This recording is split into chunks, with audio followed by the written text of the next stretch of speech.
time is it? When do we go to lunch? What time do we go to PE? When can I eat my snack? When do I get to go home? These are all questions that elementary students ask their teacher a million times a day.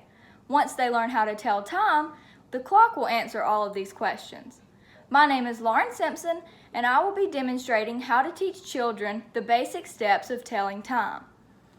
I have a school clock used to teach elementary students, and it's found in most elementary school classrooms.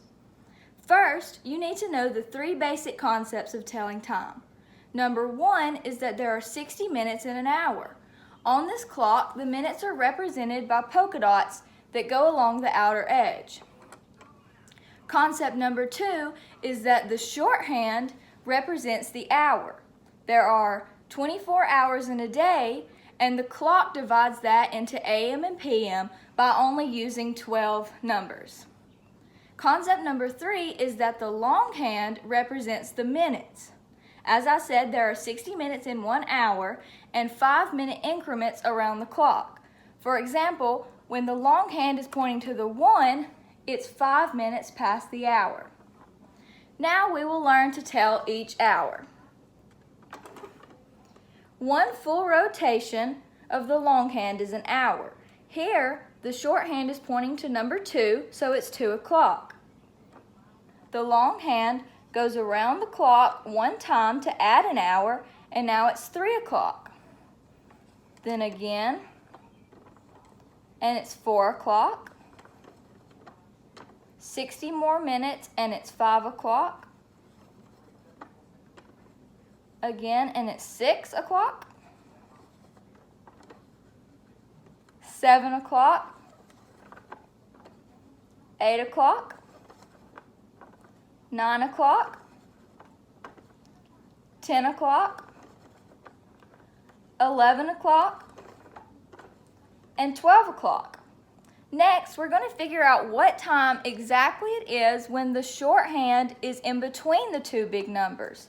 Here, it's in between the 12 and the 1, so it's still in the 12 o'clock hour, but the minute hand is pointing to a specific minute. You can see that the longhand ends at 25, so it's 12:25.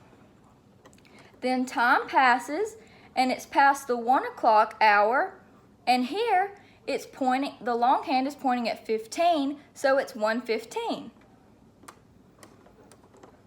Now it gets harder when it's not pointing at the exact number, so here it's still in the 2 o'clock, but it's pointing at the 3rd polka dot past 20. So it's minute 20, 21, 22, 23. Here is 2:23.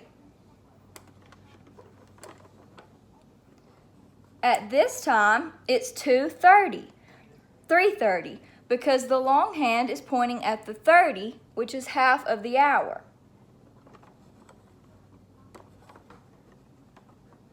Here is 4:45 when the longhand is at 45. It's 15 minutes until the next hour.